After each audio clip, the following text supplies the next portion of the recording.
Lovey po, may bagong Hollywood movie. Ano kaya dapat aabangan ng mga kapamilya?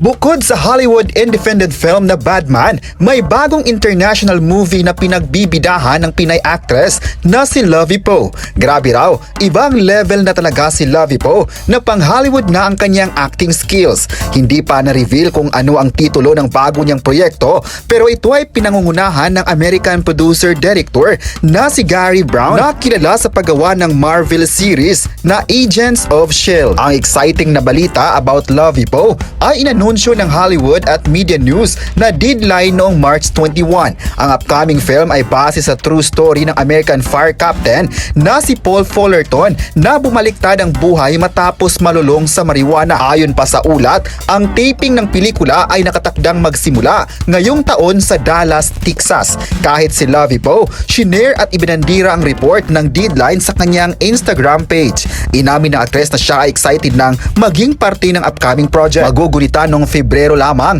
nang mabalita ang tampok si Lovey Poe sa Hollywood indie film na Badman na pinagbibidahan ng American Pie na si Sean William Scott. Maliban kay Sean, kasama rin ng aktres sina Johnny Simons, Rob Riggold, Chance Perdomo at Andre Highland. Ang deadline din mismo ang nag-anunsyo nito na kinumpirma rin naman mismo ni Lovey Poe sa kanyang social media post. Natapos na ang taping ng Badman at ito rin ang isang true story na tungkol naman sa isang federal police officer na may serial meth problem na nakipag-team up ng isang morally strict local deputy upang maimbestagahan ng isang murder. Kabilang sa mga producer ng pelikula ay ang kanyang mister na si Monty Blincoe. Samantala, labis ang pasalamat ng TV host actress na si Ann Curtis sa naging pagtanggap ng GMA Network sa It's Showtime bilang opisyal nitong noontime program. Sa kanyang Instagram page ay ibinandira niya ang isang reel kung saan makikita ang kanilang paghahanda papunta sa GMA Network para sa contract signing matapos ang episode ng kanilang noontime show noong March 20. Ayon pa niya, isa na itong journey para sa kanilang high and lows na naging closer sa kanyang 15 years. Grateful sila sa GMA Network para maging opisyal na maging noontime show ang It's Showtime para sa Kapuso Network. Nangako naman ang TV host actress na patuloy nilang papasayahin ang madlang people. Ayon pa ni Ann Curtis, patuloy nila ang journey na makapagpasaya ng madlang people at kapuso. Inasalamatan din niya ang mga GMA bosses sa mainit na pag-welcome sa kanila. Para din sa mga ABS-CBN executives ay pinasalamatan nila ito. Nakiusap naman si Ann Curtis na aabangan ang pag-ere ng It's Showtime sa April 6 sa GMA7. Samantala, talaga namang hinangaan ng netizens ang walang kupas ng ganda ng chemistry ma'am na pinag-usapan sa Twitter. Grabe, napakaganda raw talaga ni Ann Curtis na isang tunay na diyosa. Comment naman ng isa pang netizen, napakaganda raw ni Ann Curtis at ang nag-iisa at kahit mayroon siyang anak na si Dahlia. Kinukuyog ng mga netizens ngayon ang Australian singer at songwriter na si Lenka dahil sa copyright issue sa pagitan nila ng Queen of Bangsamoro Pop na si Shaira Moro. Sa kanyang mga Instagram post ay makikita ang iba't ibang mga negatibong komento ng mga fans matapos i-take down ang kanta ni Shaira sa streaming apps kahit sa pagkakapareho nito sa kantang Trouble is a Friend. May ilan pa na nagsabing hindi naman daw inangkin ni Shaira ang kanta kay Lenka at dapat raw ay magpasalamat pa ito dahil muling nakilala ang kanta niya. Ayon pa ng isang netizen, dapat ay magpapasalamat na lang ito dahil naging trending ang kanyang kanta. Pagpapatuloy pa niya, sa totoo lang hindi niya alam ang singer na si Lenka. Ang naturang komento ay umani ng samot-saring reaksyon mula sa iba pang netizens. Ayon pa nila, nakakahiya raw ang netizen kay Lenka dahil hindi ito aware kung ano ang intellectual property. Ayon pa nito, tinanong ng netizens ang isang netizen kung may idea ba ito tungkol sa intellectual property. Si Lenka ay pinoprotektahan ng niya ang kanyang property at hindi ito bilang ungrateful. Comment naman ng isa pa, kung may ibang tao man ang nagnakaw ng pagmamay-ari at naging popular sa pagkukuha ng mga property, sa tingin daw ay magpapasalamat ang tao ito sa naturang singer. Samantala, nagsalita na ang binansagang Queen of Bangsamoro Pop na si Shaira Moro laban sa fans. Sumusobra na sa pambabatikos sa Australian singer-songwriter na si Lenka.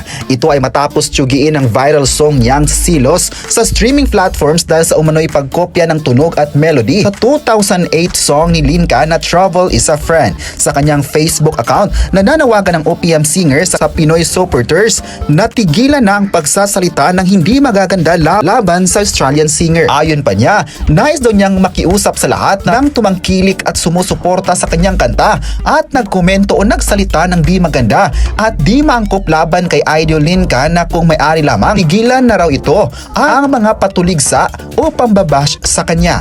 Ayon kay Shaira, gets niya ang lungkot na naramdaman ng iba pa matapos alisin ang kanyang selos sa mga digital music apps na talagang tinangkilik na ng madlang people. Ipinaliwanag ng baguhang singer na maayos na nakipag-usap ang kampo ni Linka sa Nina Shaira patungkol sa copyright concerns. Subalit, nais niya raw ipaalam na naging maayos ang approach sa kanila ng kampo ni Linka matapos at maayos silang kausap at nakita nilang kinawa lamang nila kung ano yung tama at naayon sa batas. Narito naghingi ng paumanhin ng producer ng Selos na EHS channel kay Linka sa pamamagitan ng Facebook post. Magugunitang nagtrending ang kantang Selos ni Shaira sa TikTok last year hanggang sa mayroon na rin itong bonggang dance challenge. Isa rin sa mga hit songs ni Shaira ay ang kaka-release lang na Forever single na walang jowa na available din sa iba't ibang streaming platforms. Naniniwala din ang fans na nasaktan sila sa pag-alis ng kanyang kanta sa ilang streaming digital platforms.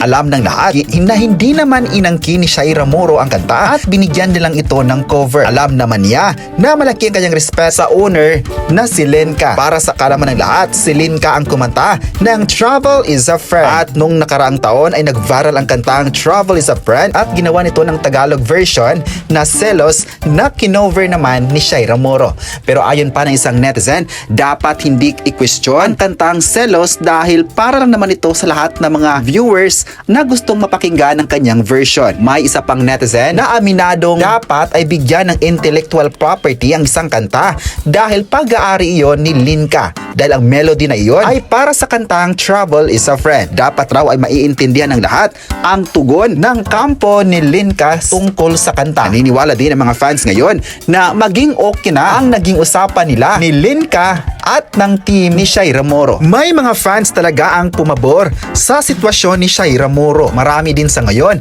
na mga kanta na nag-viral sa ilang streaming platforms pero hindi naman questionable ang kanilang ginawang version. May isang netizen na sinabing sadyang kay Linka lang may pumalag tungkol sa intellectual property pero ayon pa ng isang netizen, normal lang naman sa lahat na magkakaroon ng intellectual property para mas mabigyan ng property ng isang kanta para sa lahat. Kayo, ano ang masabi nyo na may international project na si Lovie Poe? I-comment na kung sang-ayon ba kayo sa pahayag ni Shaira Moro tungkol kay Linka at huwag kalimutang isubscribe ang ating YouTube channel.